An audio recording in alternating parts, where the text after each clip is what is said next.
Want to stop juggling spreadsheets, calendars, and a dozen apps just to run your rentals? Lodgify makes it easy. It's an all-in-one toolkit for hosts. Build a direct booking website, automate guest messaging, and keep all your channels in sync. Running your rental business your way has never been simpler. And for Good Morning Hospitality listeners, you can get 20% off any yearly plan with code GMH20. Just check the link in the show notes to get started today. Hey everyone, I was hoping to get this message put together sooner, but things like this unfortunately take time to set up. I just want to say that the acts of war against Ukraine break my heart, and I know as a prior service member myself that my thoughts and prayers go out to everyone who's fighting the fight that they really shouldn't have to. That being said, we have been working behind the scenes with all of our podcasts and podcast partners to put a fund together in order to pay for any refugee housing and other needs that go alongside that, like food, water, and any clothing needs. Internally, many podcasts in the Hospitality FM network have voluntarily given up sponsorship money in order to donate to the cause and are working on a unified message in order to spread throughout all of our podcasts. So this is me calling out to all of our property manager friends, industry experts, and anyone knowing of those providing lodging for Ukrainian refugees seeking safety. You can contact me directly at will with one L, WIL at slicktalkmedia.com. We have an internal document that is being updated in real time. So if anyone could share this message within your network, we'd greatly appreciate it. I'm also placing in the show notes a link to our GoFundMe and landing page for Rentals to Rescue. That's rentalstorescue.com, where we're putting funds together in order to, again, provide finances for any of these lodging and relocation needs. So thank you so much for tuning into this quick message. I hope you guys are all well and safe, as I know we have tons of listeners in Ukraine and other countries in Europe. So thank you so much for tuning in, and I hope you guys enjoy this episode.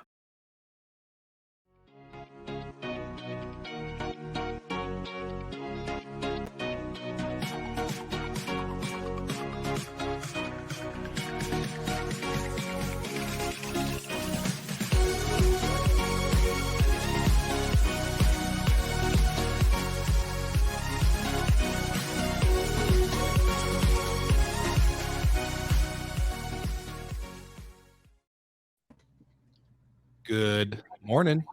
What's up? What's up from not so sunny yet Los Angeles? Good evening straight from Dubai. Look how international we are in different places.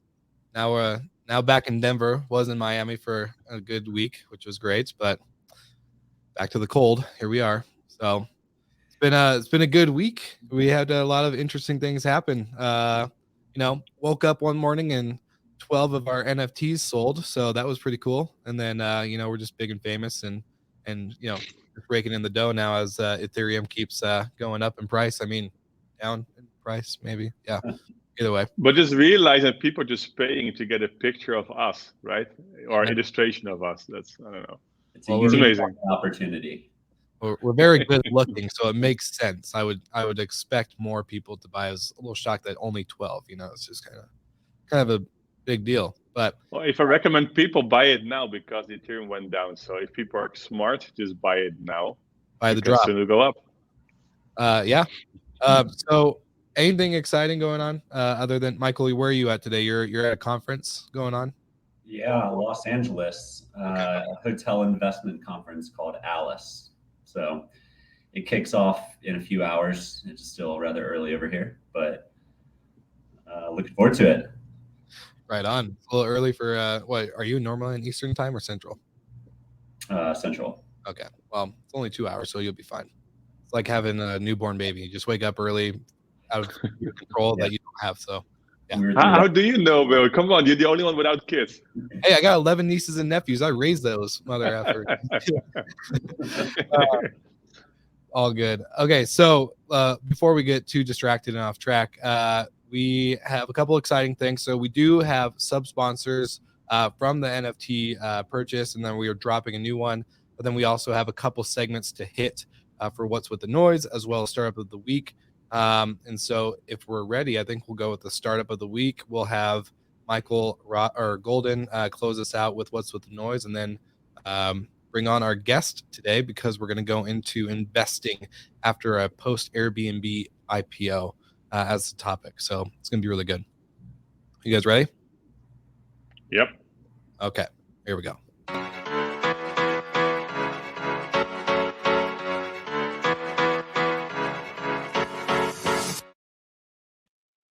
Good morning. The start of the week is Spark, and why I select them because actually last Tuesday, I was moderating the startup competition of the World Tourism Forum. It was amazing. Also on Wednesday, I was speaking on stage. There was amazing competition of 12 startups in the travel space and tourism space. Spark was one of the winners, and they actually disrupting the way of valet parking. So they're really automating the way you can actually book valet parking, also making this whole process more easier and seamless and increasing the customer experience. So the guys at Spark, well done, actually, and amazing, nice guys, perfect pitch. So yeah, I think a bright future in front of them. So congrats again. So it was amazing to see actually the disrupting in the startups, a lot of impact startups there as well. So also the organization of the World Tourism Forum, well done. Later this week as well, I'm doing something else. I'm going to speak about here in Dubai, in the Emirates Academy, owned by Jumeirah. I'm going to speak about the OTA landscape. So always nice to share a bit my insights and just make the other OTAs a bit less good. Thank you.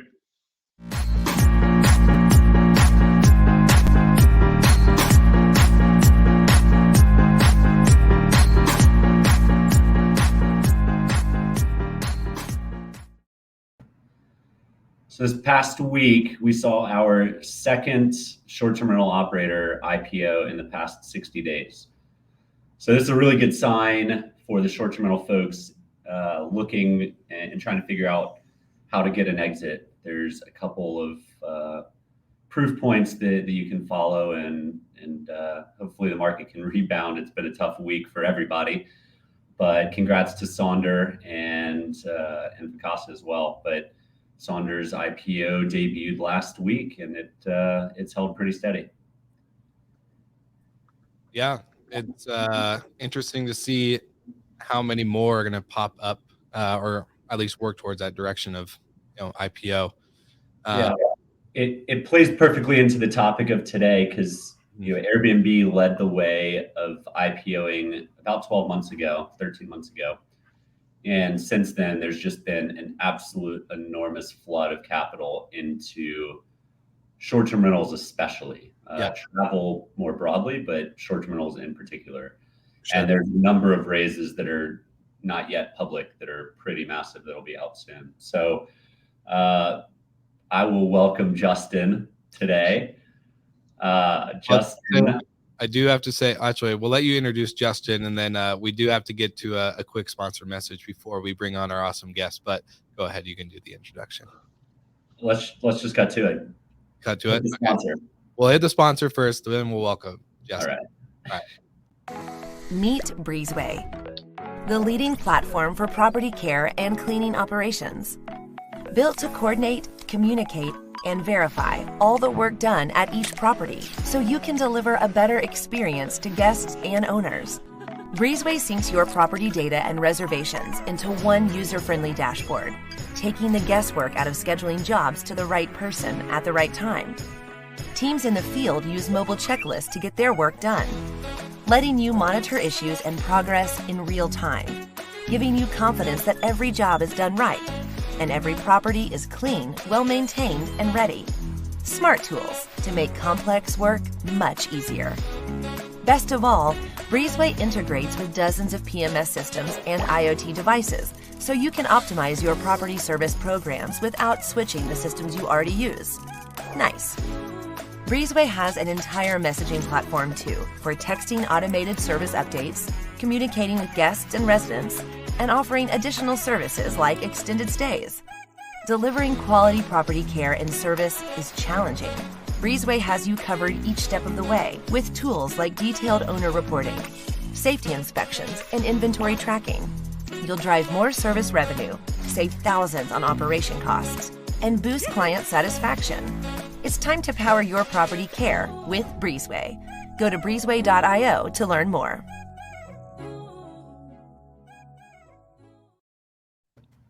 breezeway.io/GMH. Now you can introduce our awesome guest. All right. So without further ado, Justin was number 13 at Airbnb, and he lives by a motto of just say yes. So looking forward to diving in what that means. So just say yes. Is that why he joined the podcast? Is because he's like, I'll just say yes. Ask him. Bring him on. Let's welcome our awesome guest, Justin.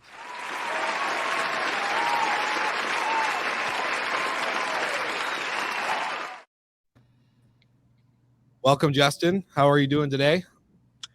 I'm doing well, gentlemen. Good morning. How are y'all? Good morning. We are good. How's Miami? Is it sunshiny and super warm, or? It's sunshiny. It's a bit cold. I had to bring the flowers in. I know iguanas falling out of trees. Yeah, right. Exactly. Iguanas are falling. I almost had a fit walking the dogs last night. I got 3 layers on. I'm still freezing. So I'm one of those guys now, I guess. You're from Chicago. You don't have a kimono. Yeah, you don't have a kimono or something which you can put on to be warm. Yeah. I'll do the bear suit, you know. But yeah, I guess I lost that. That Chicago bit about me. I'm soft now down here. But yeah, it's great. Been here for about a year and just still soaking it all in.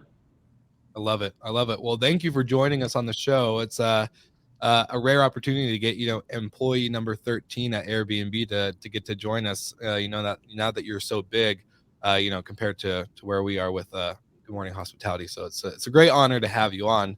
And I know we're going thank you. To your story. So give us a little bit of background. Just kind of maybe a little bit of when joining Airbnb. What were you expecting? Did you think it was going to be such a big company to where you are today after the IPO and kind of your current adventures? Yeah, for sure. And first thing, I just want to thank Breezeway, our sponsor here as well, for the great suite of services that they provide and the help that they have here for Good Morning Hospitality.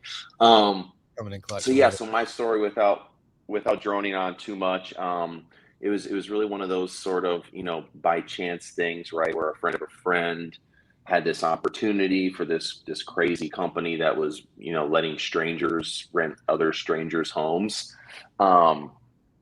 which even now it still seems like just kind of completely off base, But yeah, the just say yes mantra that I've tried to have, both personally and professionally, right, and living this life is just kind of take these opportunities as they come, and yeah, started doing work, nights and weekends in addition to my full-time job. I was in downtown Chicago at the time, and just trying to really kind of figure out where I was leading in terms of my professional career, and this opportunity, and it turned into calling hosts very early on and trying to get them to accept their pending reservation requests, right? Just right off a spreadsheet Brian would send to myself and my good friend and former colleague, and eventually turned into something full time. I started working remotely, doing customer support and community growth out of Asia, just kind of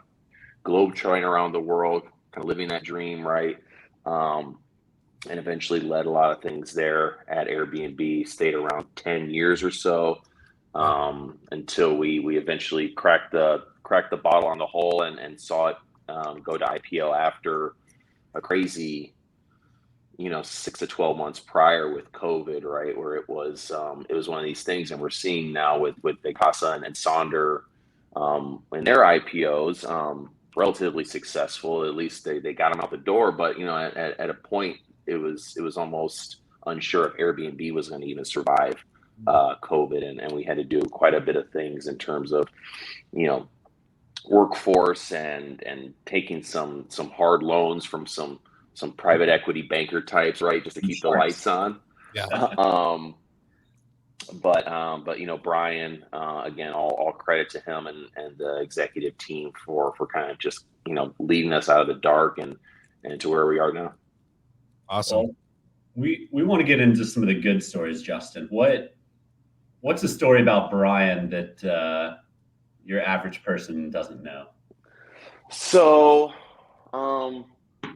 So Brian, he's interesting, right? He's a little bit different than your prototypical Bay Area, Silicon Valley tech startup founder guy. So I think he's from upstate New York, right? He like played hockey, and he actually was a former bodybuilder. And so there's some pictures online. He's probably tried to scrub them from the internet, right? Because he's all oiled up. Yeah. He did competitions, right, at one point. And so he had like a spare fridge in the office that was strictly for muscle milk. And so it was just like constantly getting refilled with muscle milk. That's like a running joke.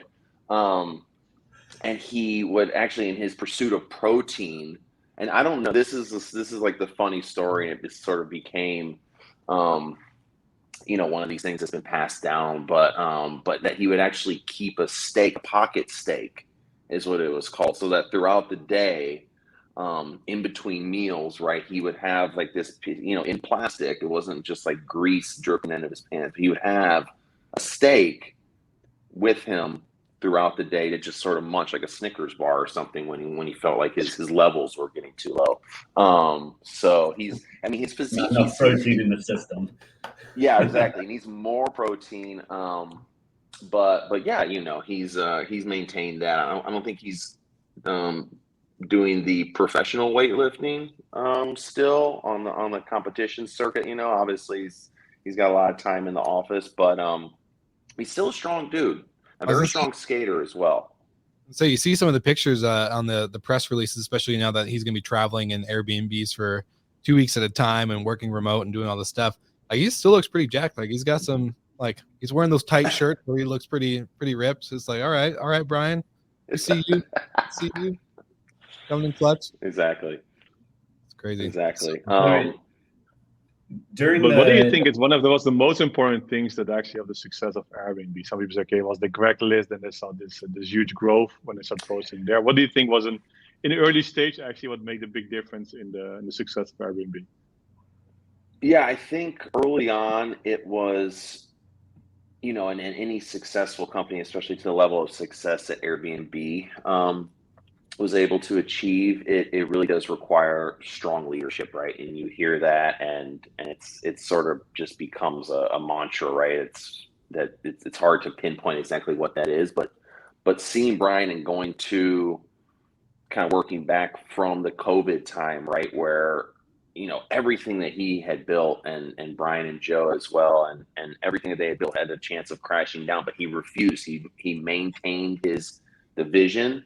He maintained, his positivity and just like a steadfastness. I think that was really that you look to, right? When the ship is sinking and people are looking at the captain, right, and his sort of demeanor, I think, kind of tells the story, and it kind of informs the others, how they need to be acting. And so I think there was multiple times throughout, especially the 10 years, and even I joined in 2010, right? There was quite a bit of, they called it the trough of sorrow, right? Through 2008, where they would have a blip and something would be working, and they would get some traction on some things, and then immediately they would go back down in terms of their revenue and their user and growth and everything.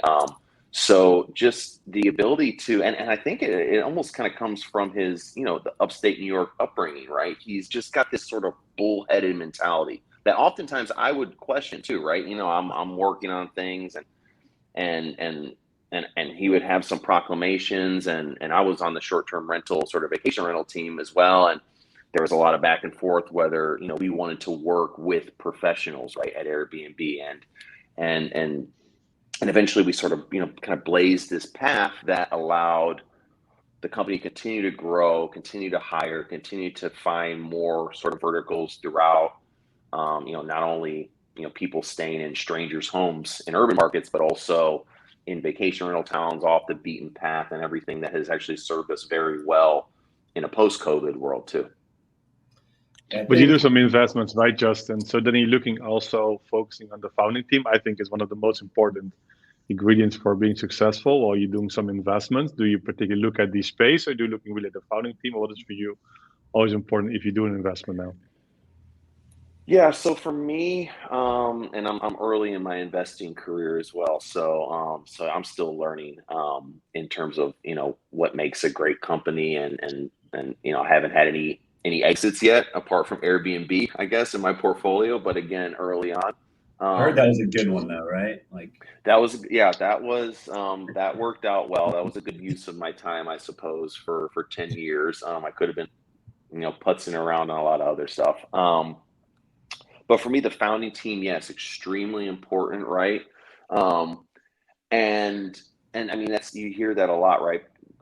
With larger funds, that they say that they don't invest in companies, right? They invest in founders. And so it's when you yeah, have this kind of you find these type of individuals that are very special, right? It's almost like they can do anything, right? And they can be successful in whatever they path that they choose. And so to find these people that have this type of mentality, this always win mentality, I think is huge. And separately from that too, it's for me more on the due diligence is kind of I try to understand what is the tech that's involved, right? That's people can come up with all these kind of crazy ideas, right? But what is that aspect that makes it something special, that somebody's going to make people's lives easier, someone's going to be able to make people more money or do things more effectively, right? And the technology that they're building around that, coupled with that founder vision, I think that's really where you try to get the two data points for a successful company. I mean, I think if anything, if Airbnb taught us anything, it's that branding can get you so far. Like Airbnb's tech, I don't know it from the inside, but I can't imagine it's any better or worse than Expedia or Booking. But the branding that Airbnb was able to pull off. Yeah, 100%. And I'm sure some of the viewers are familiar with the Airbnb platform as well as some of the other, PMS and the softwares. Airbnb still has a ton of ways to go in terms of that, right? But to your point, yeah, absolutely. The branding has been able to, it became a verb, right? And now in a verb, I'm going to go Airbnb and make Airbnb my place, right? Which is crazy. And again, that was going back to, I mean, I remember slides from like 2012. And it sounds kind of like the HBO show, right? But it would be like Apple, Nike, Airbnb. Well, you should look at this first pitch deck, right? This Air Bed and Breakfast. Search for the first pitch deck of Airbnb. It's amazing. I think they need some branding. After this, it did quite well. Were you there during the Obama O's, Justin? No, that predated me just a bit. That was during one of their trough of sorrow times that I discussed, right? Where they were like, trying to figure, I think they were like maxing their credit cards out. I mean, they were renting their apartment that was also serving as their headquarters, right? The Rouse Street, San Francisco apartment where it all kind of got started. And it's funny now because Brian, when you mentioned the tweet, right, where he's living on Airbnb. Now, he did this in 2012. People don't remember this. Yeah. He actually did this in 2012, not as a branding exercise, but actually because physically they needed to make his room into like an engineering office for people to actually do work. So he was forced out at that point. Funny enough, but yeah, it worked then, and it's gonna work now, I think too. So yeah. What do you think the biggest implications post IPO are? Like legitimacy of the segment as a whole, freeing up capital, driving a lot of institutional investors in the space, really creating its own subcategory. Like Fundrise has been buying multifamily buildings, but last week we talked about there's 4 or 5 companies doing a Fundrise version of just vacation rentals. Yeah, I mean, I think, the model has been, for sure validated in terms of, a market fit. I think after COVID, people were asking the question, is travel dead? right? One of those things where are people going to want to leave their house? And I think overwhelmingly, and we see it now, of course, right? It's like, yes, this is something that, it's one of these sort of basic human elements where it's like, yes, I need to get out. I need to go somewhere. And whether that's trotting around in a city, staying in someone's apartment, or, booking a Hilton, or you're going off to, a ski chalet or something like that, right? It can be anywhere, do anything. But that people, crave that experience too. And so, in the ever never ending search for yield for some of these institutional investor types, right? They're seeing this as an opportunity where, these spaces, can be leveraged in a different way, can be tweaked, can apply a certain level of technology, right? That allows them to kind of be utilized in a different way. And I think that, especially after COVID, right, which was, I feel like the ultimate test, at this point, just going to continue to grow, and then continue to kind of find new models and new ways to effectively, let people do short-term rentals, whether it's on the supply or the demand side. Yeah. Is there something you would do differently if you look back at the years? It's okay if they said, okay, Justin, you're going to be a new CEO after Brian decided in 2012 to quit, and it's okay, you're going to be a new one. What would you do differently? Well, I found myself every time I maybe, butted heads, ideologically with Brian, right? I'm a kind of more of a pro business guy, right? If I can say, and so a lot of the decisions I felt like maybe were not in that spirit. As it turns out, over the long term, they were the right decisions. That's why he is the CEO. That's why he is, got a lot more zeros in his bank account than I do, which is fine. But I think for me, and just because I was always working more on the supply side, on the host side, right? And I was hearing these stories, and I was, very close, intimately working with a lot of these individuals' businesses too, right? Is I would have maybe, and still have an opportunity to kind of make more concessions to the host, right? To the actual operators, to the businesses that are doing the work, that are ultimately, it's simple in its core. You just have to have the home, make it happy, people have a nice day, and then you clean it, you flip it, and then, you allow it to be rented for the next guest, and so, it's simple. There's a ton that goes into it. Obviously, I was a host on Airbnb for a while, so I changed bed sheets and scrubbed and mopped the toilets and all this and that, right? But I think, as much work as the hosts and the owners and the operators do, I feel like, we can definitely do more for them, and just in terms of building different technology or just making different decisions with them in mind. I think, and you saw it in COVID too, where a lot of these things were refunded, right? The guests were refunded, but ultimately that came out of the pocket of the hosts. Mm-hmm. And I felt like there was definitely some mistakes made around that. Yeah, I was going to say, not to go into that topic, but it's more or less of, I was going to ask you about branding and how that kind of decision really impacted the brand, in the sense of, Airbnb is a verb. Everyone says I'm staying in an Airbnb, or I have an Airbnb, whatever it may be. But in that long-term run, it was a devastating point. Like, a lot of hosts and property managers were like, what the, that I just lost all control of my business, in the sense of, can I reschedule guests instead of refunding and all this other stuff, right? Like, right. Yeah. So, anyways, well, it's very, very interesting, and just it's cool to hear from like the insights perspective as you, as like that's not just like a decision that wasn't brought up or thought about in the long run. So, as an investor now, Justin. Yeah. First of all, how many pitches have you heard that say we are the Airbnb of? And secondly, what is the next Airbnb? What segment? I have a follow-up after that too. So just so that way. Okay. Yeah, so I think, yeah, the Airbnb of, the Uber of, or the X of, I feel like is definitely a bit of a played out, elevator pitch that people are still kind of, going to the well for that. But it makes sense, right? And it's, if you want something that's, bite-sized, easily digestible, um, I think that makes sense.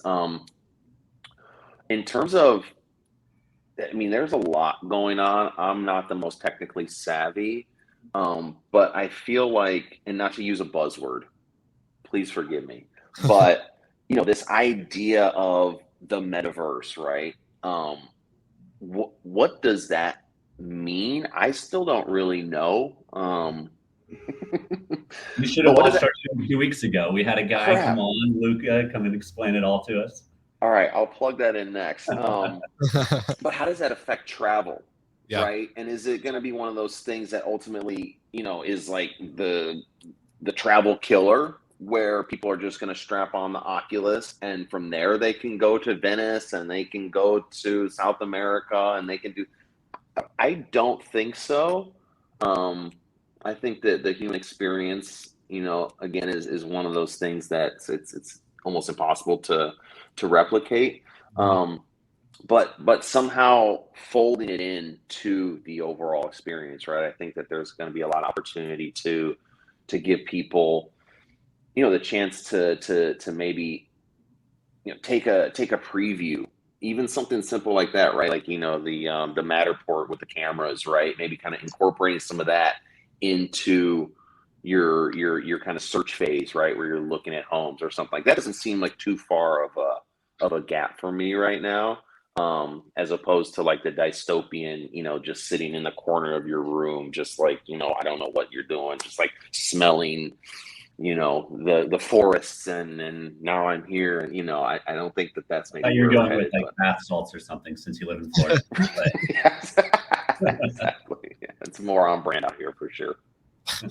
Well, I have a quick Okay. question in the sense of, um, for your, so you're in a venture fund now. You're going into the investment side of not being an operator or an employee. You're really going to be looking for the next Airbnb, quote unquote, of whatever segment Mhm. or business. But are you guys only looking at the short-term rental and hospitality space and travel in general, or are you guys really looking outside of any other sector that might be up and coming? Yeah. Right now, for me, and the fund is very new. And so employee one of one right now, which is exciting. Yeah, Um, really excited. but I think, yeah, it's but I think, kind of leveraging my experience in travel and hospitality, right? It's something that I can, I can grasp, I can wrap my head around it. So it's something I feel comfortable investing in. Marketplaces, the two-sided marketplace, right? Once the light bulb for me with Airbnb was when I realized you could actually rent out your extra bedroom and make money, and you could get a direct deposit in your Mhm. bank account, right? It was like, it became very real to me then, and that's something I think that, can apply, across different verticals, right? Not only travel. Um, but then just, a lot of kind of consumer tech stuff too, right? Again, things that are like beyond me are the machine learning, AI, Mhm. rocket science type stuff, biotech. Let the real brainiacs figure that out. And I'll just kind of hover around in this travel hospitality sector, and maybe take a couple valences off of that. But I what's think your that's favorite investment to date? so. I think I So know the yes, answer. one that, yeah, you actually, again, this was a just say yes moment for me, right? Where Michael invited me to an early breakfast out. He was visiting South Beach, and it'd been a while since we had crossed paths in person, and so I was like, yeah, sure, I'll come out and have a breakfast and a coffee with you, and and you told me about this company, Lifehouse, right, which I had been familiar with previously. Um, that there was an opportunity to invest, and the team that was going to be leading the new investment, right? Which I don't know if I think they're public, right? Yeah. Former Thayer guys, and now, yeah, now Derive, which is just a couple of really smart dudes, very, very, intimately knowledgeable about the travel and hospitality sector. And what they're doing at Lifehouse, right? It's beyond just this branded hotel. That sounds great, but it's the back end. It's the technology that they built that allows them to. And when you see the numbers, right? Again, I'm not a banker, I'm not a math guy, but just almost overnight when they kind of start to utilize this technology at these relatively underperforming hotel units, it's insane, right? And so it's that for me is very easy to understand. Everything from food and beverage to bookings to that whole side of things that people don't see, right? They're adding a ton of value on that. The team is super sharp, and yeah, I was able to get in with Tiger and Booking.com as some other investors as well. So that gave me a little bit of validation, at least, right? That Sure. Smarter people than me had looked at this and kind of given it the stamp. That's awesome. That's awesome. Well, if we look at the predictions we did, one of the predictions that the Airbnb is offering a subscription this year, so for the guest. So I still think it's going to happen in 2022. What do you think? They will do it?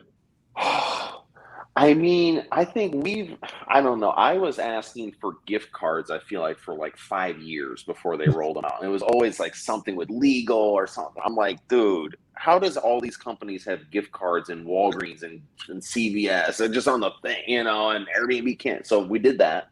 The thing that we've been trying to get internally was pushing, and again, I was more on the host side, but is maybe like a subscription or like a frequent flyer type of program, right? I mean, these hotels have these, these massive programs, right? That really, it makes people very brand allegiant. Yeah, exactly. And so, the fact that we don't have something to kind of encourage people to use Airbnb, to stay Airbnb, to if stay 10 nights, get the 10 night free or something, right? Simple stuff like that. I feel like is a huge gap, and it allows the brand to continue to grow too, right? Like I'm a Bonvoy guy on Marriott now. Don't tell Brian, but it's like I just go to the Bonvoy app. I'm like, what hotels are around? You should be a Lifehouse guy now, Justin. I'm a Lifehouse guy now. Shoot. You can be both. It's okay. Exactly. Well, yeah, exactly. We're still adding supply in some markets with Lifehouse, but yeah, I think that that's something that I believe is on their roadmap. But things change quickly at Airbnb, as I know. Yeah, for sure. Go ahead, Golden. You look like you have a question. Well, yeah, I'm ready. We transition into, do we want to do whose brand, or do we want to go into rapid fire first? Let's do rapid fire, and then we'll do whose brand is it anyway. All right, I'll lead the way on the rapid fire. All right, Justin, it's just one word answers. We'll hit you with a slew of questions, and we'll just go around the horn. All right. When's the last time you booked on Airbnb?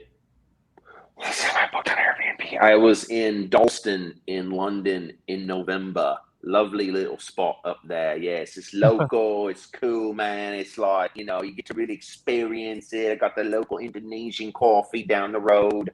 That was on Verbo. Oh, okay.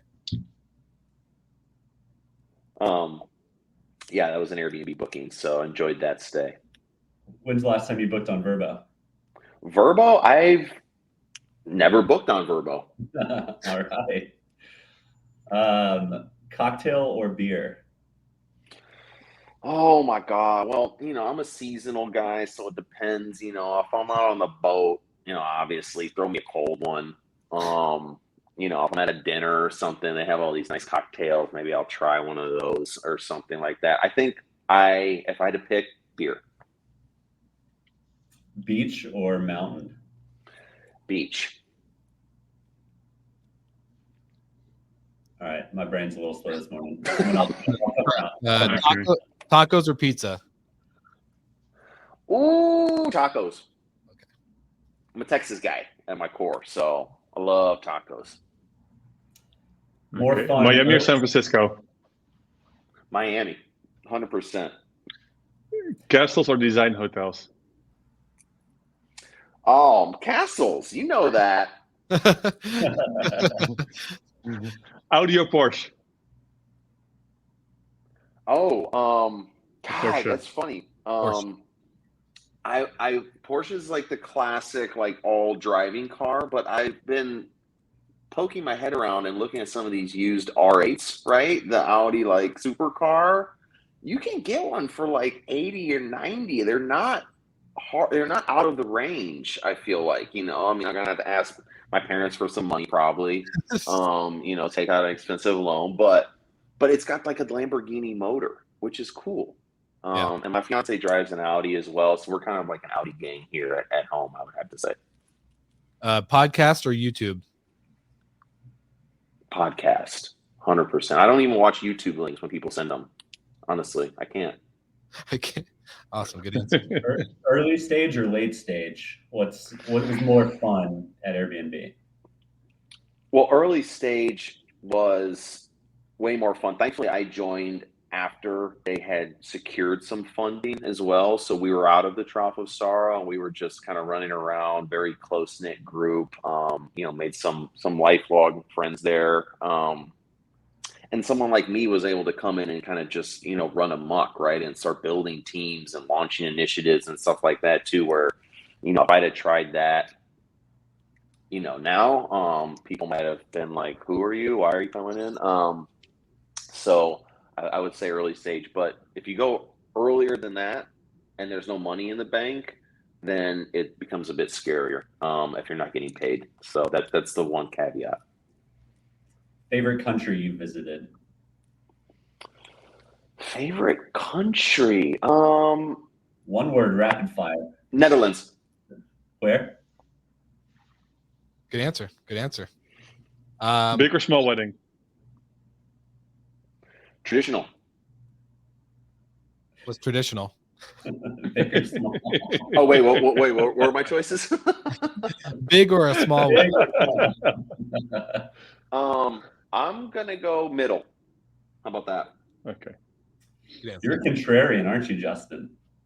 No. I'm just like a follow the road, run of the mill, don't get out of line. I've got one more. Do you gonna buy our NFT? Yes. What's the favorite thing you've said yes to? Good question. Well, that breakfast was great, Michael. Again, thank you for inviting me. I think, without going too far off course, it was the beginning, right? The Airbnb, right? Just say yes to making these weird calls on Saturday and Sunday when I had no idea what I was even doing, or what he would even turn into. And obviously that was definitely one of those moments in time that you just kind of look back and say, wow, that really was a fork in the road. I have a new, there's probably a new yes opportunity coming in for you. I heard of this, really cool media startup company that's in the podcast hospitality space. I'll have to tell you all about them. They're really great, but I'm excited to hear, Will. Yeah, let's connect offline on that. Well, we do have a segment now that we're done with the rapid fire to wrap up the episode. We have you heard of the show? I hope you have. Whose line is it anyways? Where they guess, they do all the skits and stuff like that. Sure. Drew Carey, right? Yeah, of course. Yeah. So we created a little segment called Whose Brand Is It Anyways? Because there's a couple massive hotel chains that have just so many brands underneath their name, whether it's Marriott, Hilton, Accor, you name it. They have so many brands. So we have a little segment we like to play where we're going to put a logo without its main company brand, and we're all going to guess one by one. No hands, no searching, anything else on Google, and we're gonna guess, and then whoever gets the closest, if you, Justin, how about this? If you guess this right, I will send you our newest NFT for free with the hoodie. You won't even have to put. It'll be epic. All right, so here we go. Whose brand is it anyway? If anyone, I'm terrible at this, Justin. I think in 10 weeks I've probably hit one. Andaz.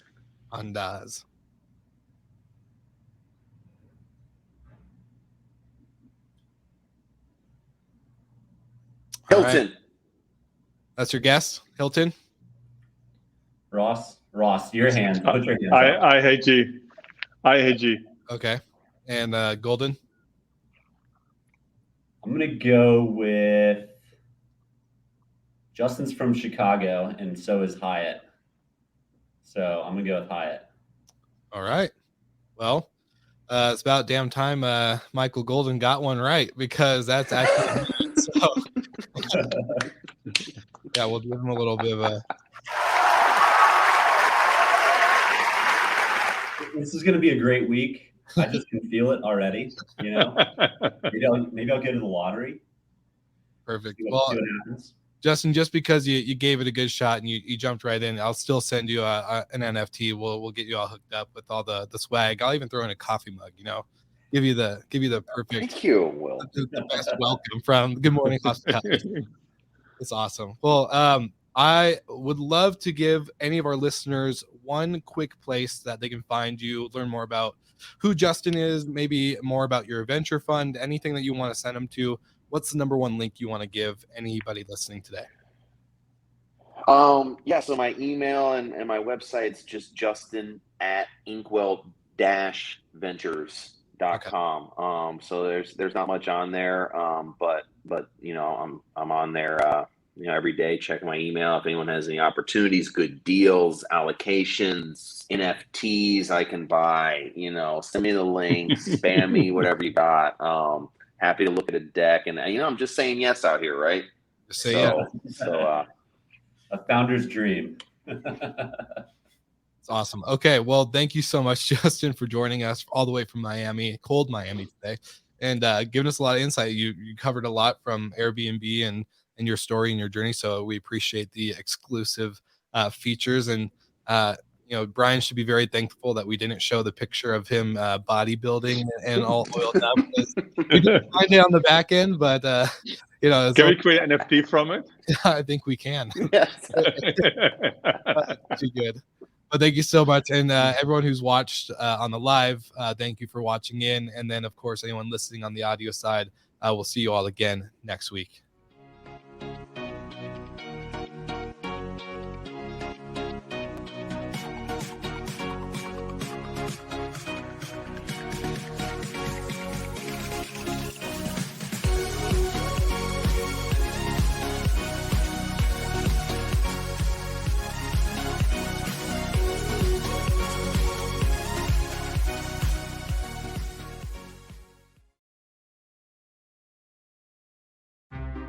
Want to stop juggling spreadsheets, calendars, and a dozen apps just to run your rentals? Logify makes it easy. It's an all-in-one toolkit for hosts. Build a direct booking website, automate guest messaging, and keep all your channels in sync. Running your rental business your way has never been simpler. And for Good Morning Hospitality listeners, you can get 20% off any yearly plan with code GMH20. Just check the link in the show notes to get started today.